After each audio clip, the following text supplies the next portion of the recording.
بسم الله الرحمن الرحيم. In the name of Allah, the most gracious,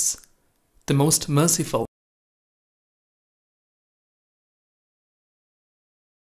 ሱረቱል ቀድር ከዚህ ቀጥለን የምንመለከተው ደግሞ አልቀድር የተባለችውን ምዕራፍ ይሆናል ማለት ነው። ሱረቱል ቀድር አምስት አንቀጾች ብቻ ያሏት እንደ መካ የወረደች አጭር ምዕራፍ ናት። እሷ በመጀመሪያው አላህ Subhanahu Wa Ta'ala ቁርአንን ለነብዩ መሐመድ እንዳወረደላቸው ጠቁማ ከዛ በማያያዝ ደግሞ በረመዳን ወር አላህ Subhanahu Wa Ta'ala የተለየች ሌሊት ለኡመተል እስላም የሰጠ መሆኑን ታበስራለች ማለት ነው። ኢና አንዘልናሁ ፊ ለይለቲል ቀድር። ይሄንን ቁርአን አላህ Subhanahu Wa Ta'ala ለምን እንዴት እንዳወረደው በመጠቆም እኛ በእርግጥ ይሄንን ቁርአን በተከበረችው ሌሊት አወረድነው ይላል ማለት ነው። ኢና አንዘልናሁ ፊ ለይለቲን ሙባረካ እንደሚለው በሐሚም ላይ በተባረከችው ሌሊት በረመዳን ወር አላህ Subhanahu Wa Ta'ala ቁርአንን አወረደ ይላል። ቁርአን በረመዳን ወር ወረደ ማለት ምን ማለት ነው? ቁርአን እንደሚታወቀው ነብዩ አለይሂ ሰላቱ ወሰለም እድሜያቸው 40 ዓመት ሲሞላ ከዛ ጀምሮ እስከ 63 ዓመት ድረስ በ23 ዓመታት በተከታታይ የወረደ ረጅም እድሜ ያለው አወራረድ ነው። አሁን ግን አላህ Subhanahu Wa Ta'ala ቁርአንን በተከበረችው ሌሊት አወረድነው በእርግጥ ይላል። እንዴት ነው በማለት ጥያቄ ያስነሳል ማለት ነው። እና የቁርአን አወራረድ በመሰረቱ ሁለት ይዘት አለው ማለት ነው። አንደኛ አላህ Subhanahu Wa Ta'ala መጀመሪያ ተለውሃል መህፉዝ ተጥብቁ ሰሌዳ ቁርአንን በጥቅሉ ሌሎችን ኪታቦች በጥቅል እንደሚያወርዳቸው በጥቅሉ በልዩ ሰሌዳ አዘግቦ ወደ ሰማኡ ዱንያ የላከበትን እለት ነው የሚጠቁመን ማለት ነው።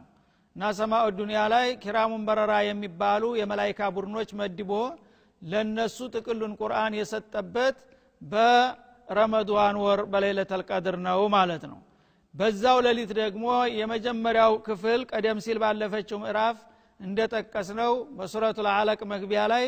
የመጀመሪያው 5 ቁጥርም ወደ መሬት የደረሰውና ለነብዩ የተረከበው በዛ ሌሊት ነው። እና ከለውሃል መህፉዝ ተጥልቁ ሰሌዳ ወደ ሰማኡ ዱንያ የወረደበት ጥቅሉ ያው ቁርአን በሙሉ የወረደበት በሚለው ይሸፈናል ማለት ነው። ወደ መሬት የወረደበት ግን የቁርአን አካል የመጀመሪያ መሬት የደረሰበት ማለት ነው፣ ጨርሶ ባይወርድም። በዚህ መልክ ሐሳቦችን ማጣጣም ይቻላል ማለት ነው። ለይለተል ቀድር ማለት ምን ማለት ነው? ሁለት አይነት ትርጉም ይኖረዋል። አንደኛ አሁን በትርጉሙ እንደገለጥኩት የተከበረች ከፍተኛ ክብርና ማዕረግ ያላት ሌሊት ማለት ይሆናል። ሁለተኛ ደግሞ የውሳኔ ሌሊት ማለት ነው። አላህ Subhanahu Wa Ta'ala ለይል ፊሃ ይፍረቁ ኩሉ አምሪን ሐኪም እንዳለው በለይለተል ቀድር አመት እስከ አመት በአለም ላይ የሚሰራጩትን ትእዛዛትና መመሪያዎች የሚያስተላልፍበት እለት ነው ማለት ነው። ለይለተል ቀድር በሚሆን ጊዜ ከዛ ሌሊት ጀምሮ ቀጣው አመት እዛች ሌሊት ድረስ የሚከናወነውን ነገር በአለም ዙሪያ የሥራ መመሪያ ለመላእክቶቹ የሚሰጠውና የሚያሰራጨው በዛች ሌሊት ነው ማለት ነው። በሚቀጥለው ደግሞ ያቺው ሌሊት ስትመጣ ለሚቀጥለው አመት ደግሞ እንደዛው ይያለ ይቀጥላልና የመመሪያ ውሳኔ ክፍፍል የአጭር ጊዜ እቅድ መመሪያ የሚወጣበት ለማለት ይሆናል ማለት ነው። እና በሁለቱም አባባል ትክክል ነው። ደረጃዋም የላቀች የተመረጠች ናት። ወደፊት ምን ያህል ደረጃ እንዳላት ራሱ እንደሚገልጠው እንደገና ደግሞ አመት እስከ አመት በአለም ዙሪያ የሚከናወኑት ነገሮች ውሳኔ የሚተላለፍበት ነው የሚለውም ሁለቱም አግባብ ያለው ነው ማለት ነው። እና ቁርአንን በተከበረችውና በተመረጠችው ሌሊት አላህ Subhanahu Wa Ta'ala ለኡመተል እስላም መመሪያ አድርጎ ለመጀመሪያ ጊዜ ያወረደበት በሆነው ሌሊት ለይለተል ቀድር በተባለው እንዲወርድ አድርገናል በማለት ቁርአን ከሱ የመጣ መሆኑን በገሃድ አረጋገጠ አላህ Subhanahu Wa Ta'ala። ጥላቶችና ተቃዋሚዎቹ እንግዲህ የሟርተኞች ዜማ ነው ወይም የሰይጣን ትምህርት ነው ወይም ደግሞ ከሌሎች የቀደምት ሃይማኖቶች እየተኮረጀ የተወሰደ ነው እያሉ የሚያሰሩትን አሉባልታ ሁሉ ከንቱ በማድረግ ተረበል ዓለሚን በለይለተል ቀድር የወረደ መለኮታዊ መመሪያ ነው ሲል ራሱ ባለቤቱ አረጋገጠ ማለት ነው። ወማ አድራከ ማ ለይለቱል ቀድር ይቺ የተከበረችና የተመረጠች የውሳኔ ሌሊት የተባለችው ምን አይነት የውሳኔ ሌሊት እንደሆነች ምን ታቃለህ በማለት ጠየቀ ነብዩን አለይሂ ሰላቱ ወሰለም የማጋነኛ ጥያቄ ነው ማለት ነው እገሌን ታቀዋለህ ካለ በኋላ አንድ ሰው እገሌ የተባለ ሰው ምን አይነት ሰው እንደሆነ ታቃለህ ይላል መልሶ ማለት ነው እና ተራ አልባሌ ሰው አይደለም ለማለት አሁንም ለይለተል ቀድር በሚባል ጊዜ እንዲሁ ዝም ብሎ በተወሰነ ደረጃ ብልጫና ደረጃ ያላት ማለት አይደለም በጣም እጅግ የላቀችና የመጠቀች የተመረጠች ሌሊት ናትና የሷን ሌሊት ደረጃ እኔ ካልነገርኩ በስተቀር አንተስ ቢሆን በግምት ይሄን ያክላል ለማለት መች ትችላለህ በማለት ይችን ታላቅ ሌሊት ሊያስተዋውቃት ፈለገ ማለት ነው ለይለቱል ቀድሪ ይች ታላቅ ሌሊት የተባለችው ወይም መወሰኛዋ ሌሊት እኮ ኸይሩ ሚን አልፍ ሻህር ከሺ ወራት የበለጠችና የተመረጠች ሌሊት ናት ይላል አላህ Subhanahu Wa Ta'ala እንግዲህ አላህ يخلق ما يشاء ويختار እንደሚለው የፈለገውን ይፈጥራል የፈለገውን ይመርጣል እና በመፍጠርም ሆነ በመምረጥ ማንንም አያገባው እሱ የፈለገውን እንደሚፈጥር የፈለገውን ይመርጣል ማለት ነው እና ከጊዜም ከቦታም ከሰውም ከመላእክም ከምንም ማንኛውንም ነገር በፍቃዱ እንደሚፈልጥረው እንደገና ደግሞ ለደረጃም ራሱ ይመርጠዋል ማለት ነው እንግዲህ ይህች ሌሊት እንደማንኛውም ሌሊት ናት እድሜዋ ሲታይ ማለት ነው ግን አላህ ዘንድ ያላት ደረጃ እሱ የሰጣ ረድኤትና በረከት በጣም የላቀች ከመሆኑ የተነሳ አንድ ሰው ታላቋ ሌሊት ምን ያህል ሌሎቹን ቢጤዎቿን ትበልጣለች ብሎ ቢጠይቀው ሰው በግምቱ 2 እጥፍ ወይም 3 እጥፍ ግፋቢል 10 እጥፍ 100 እጥፍ ልትበልጥ ትችላለች ብሎ ነው ሊገምት የሚችለው ማለት ነው አላህ ግን Subhanahu Wa Ta'ala ከዛ ሁሉ በራቀና በበለጠ መልኩ ሌሊት በሌሊት በራሷ ሳይሆን በወራት አወዳደራት ማለት ነው ከሺ ወራት የበለጠች ናት ይላል ማለት ነው እንግዲህ የሺ ወራት የሚባለው 83 አመት ከ4 ወራት ያህል የሚሆን እድሜ ነው ማለት ነው 83 አመት ከ4 ወራት ማለት ታላቅ ባለጸጋ የእድሜ ባለጸጋ ሰው እድሜ ነው ማለት ነው ስለዚህ በሷ ሌሊት በትክክል አላህ እንደሚፈልገው እሷ እንዳለች አምኖ በዒባዳ ተጠምዶ ለጌታው ሲሰግድና ሲጸልይ ያደረሰው እሷን ያገኘ በዛ መልክ 83 አመታት 4 ወር ያህል ሌት ተቀን ሳያርፍ ሳያቋርጥ በዒባዳ አሳልፎ የሚገኘው አጅር የበለጠ በዛች ሌሊት ብቻ ይገኛል ማለት ይሆናል ማለት ነው እነዛ ሺ ወራቶች እሷ የሌለችባቸው ወራቶች ንዝም ብሎ ማንኛውንም ተራ ዒባዳ በስግደትም በጾምም በጸሎትም በመጽዋትም በተለያዩ ዒባዳዎች ተጠምዶ ሳያርፍ 83 አመታት የደከመው ሰውዬ የሚያገኘውን ምንዳ የሚያህል ከዛም የሚበልጥ በዚህ ሌሊት ቁሞ ጌታውን ሲጸልይ ያደረ ሰው ሊያገኝባት የምትችል በጣም ልዩና የተባረከች ሌሊት ናት በማለት ያስተዋውቃታል አላህ Subhanahu Wa Ta'ala እና አንዱ እንግዲህ ይህችን ሌሊት ታላቅ ያደረጋት ይህ ነው ማለት ነው አንዲት ሌሊት ሆና ሲያበቃ የሽወራት ያህል በሽወራት ሌቱ እየተቆመ ቀኑ እየተጦመ ሌሎችም ሁሉ ዒባዳዎች ጎን ለጎን እየተሟሉ ቢያሳልፍ እንኳን አንድ ሰው ለይለተል ቀድር ያገኘውን ሰው ያህል አጅር አያገኝም ነው የሚለው ማለት ነው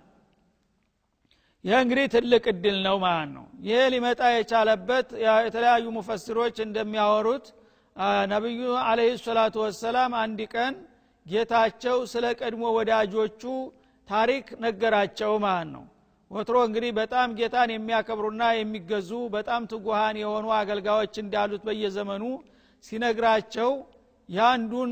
ወዳጁን ስራ ጠቀሰላቸው ማለት ነው በአንድ ወቅት ነበር አንድ ሰው እሱ ሺ ወራት ያህል ሌት ተቀን ሰለቸኝ ደከመኝ ሳይል እኔን በመገዛት ነው እድሜውን የጨረሰው ይላቸዋል ማለት ነው ሌሊቱን ሁሉ በስግደት እየቆመ ቀኑን ሁሉ እየጦመ በዛው ላይ ደግሞ ጥላቶች ጋራ እየተፋለመ አንድ ቀን ሰለቸኝ ደከመኝ ሳይል 83 አመት ከ4 ወራት ያህል ሳያቋርጥ የተገዛይ ባሪያ አለ ብሎ ነገራቸው ይሄን በእነሞ ለሷሃቦቹ ሳቸው ተናገሩ ማለት ነው ያኔ ታዲያ እንዲህ አይነትማ ወዳጆች ካሉት አላህ Subhanahu Wa Ta'ala እኛ ኸይረ ኡማ የተባልነው ምኑ ላይ ነው እንዲህ አይነቶቹ ትጉህ የሆኑ አገልጋዮች ካሉ በመሬት ላይ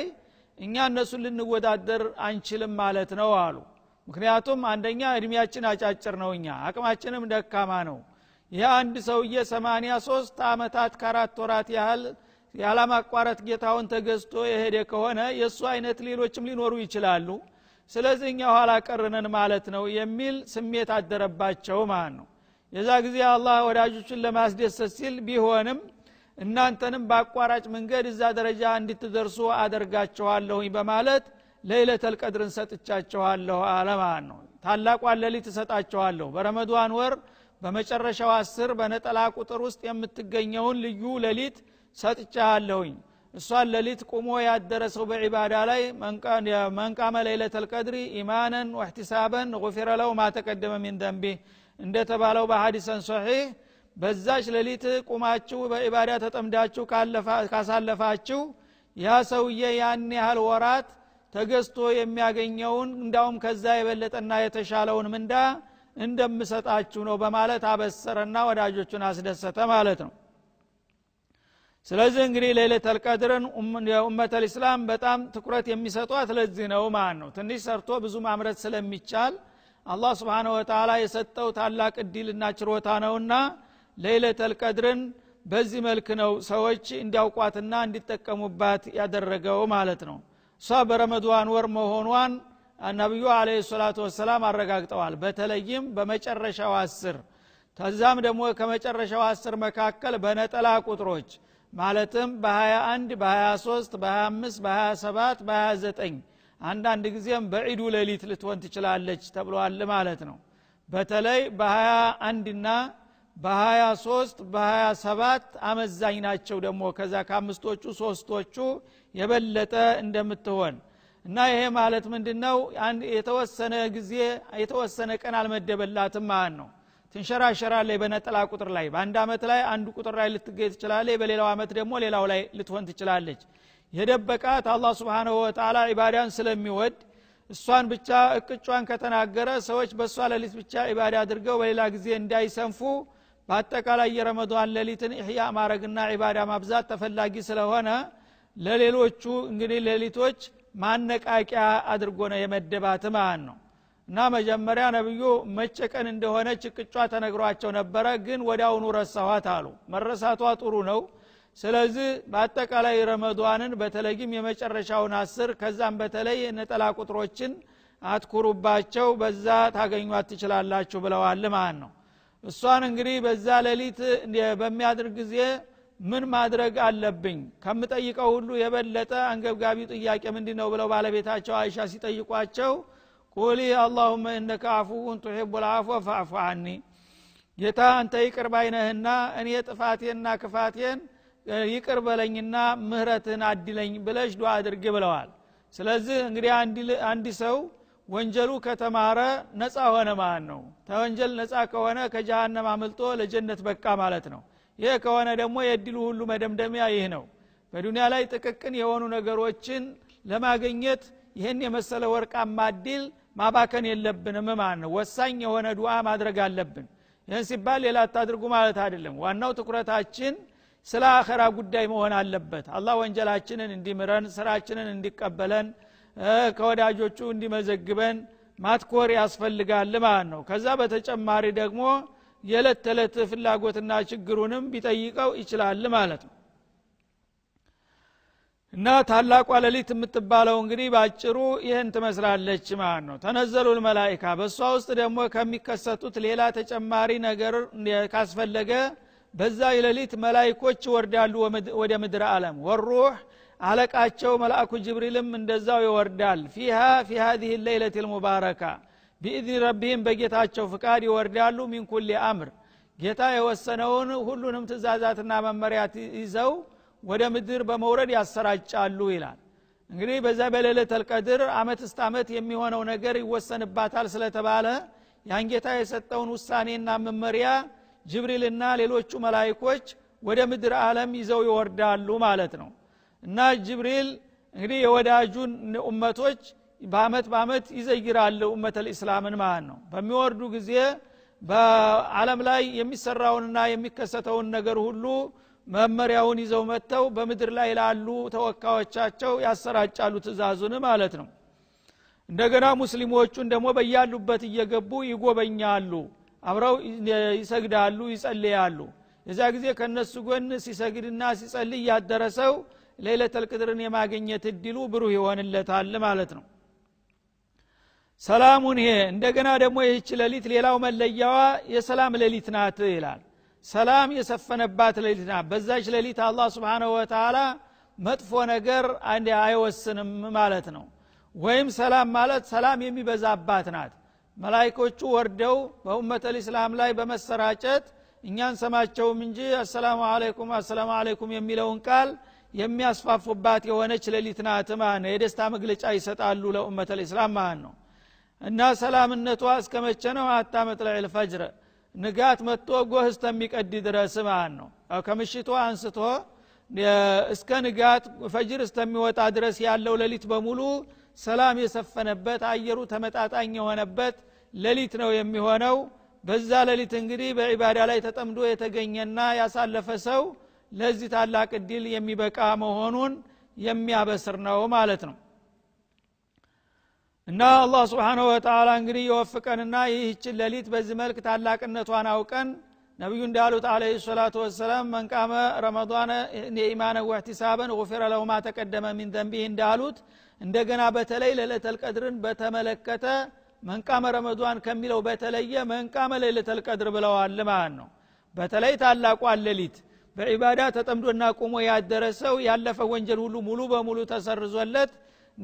ነፃ እንደሚሆን ነው ከጀሃነም ማለት ነው። ተጀሃነም ነፃ ከሆነ ደግሞ የጀነት ደንበኛ ሆነ ማለት ነው። ሶስተኛ ሀገር የለምና